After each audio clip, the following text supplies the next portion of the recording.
to the chair of the PFE group, Jordan Bardella.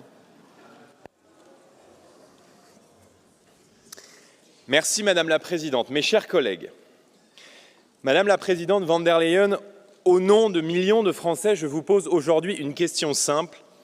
Quels intérêts défendez-vous vraiment? Quels intérêts défendez-vous, Madame, lorsque vous imposez contre l'avis de la France, deuxième économie européenne, un accord de libre-échange avec le Mercosur qui va aggraver la concurrence déloyale envers nos agriculteurs et entraîner l'importation dans nos assiettes de produits qui ne respectent aucune des normes drastiques que vous imposez à nos agriculteurs? Quels intérêts défendez-vous, Madame, lorsque vous proposez à l'Europe de diminuer ses droits de douane sur les véhicules chinois et que, dans le même temps, vous interdisez à nos constructeurs la vente de véhicules thermiques et hybrides d'ici 2035, tout en les menaçant régulièrement de pénalités financières? Quels intérêts défendez-vous, Madame, lorsque vous persévérez à défendre les règles européennes du marché de l'énergie, qui privent la France des coûts de production historiquement bas de sa filière nucléaire, détruisant ainsi la compétitivité de notre industrie, de nos entreprises et le pouvoir d'achat de nos concitoyens les plus modestes?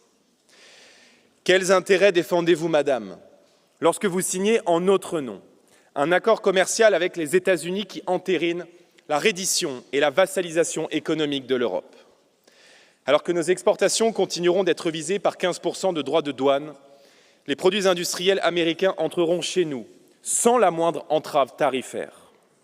Et comme si cela ne suffisait pas, vous engagez les États membres à verser un tribut massif, 750 milliards de dollars d'importations énergétiques américaines hors de prix, 600 milliards de dollars d'investissements imposés aux dépens de nos pays et de nos propres territoires.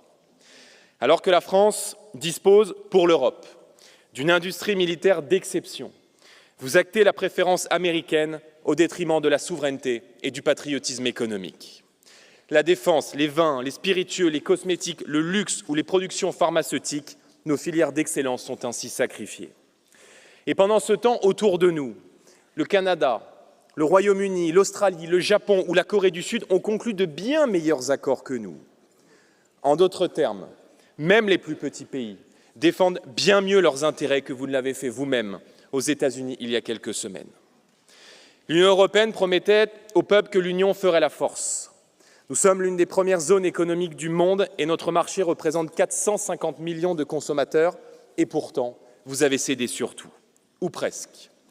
Quand il s'agit de défendre les intérêts allemands, vous savez défendre l'intérêt national.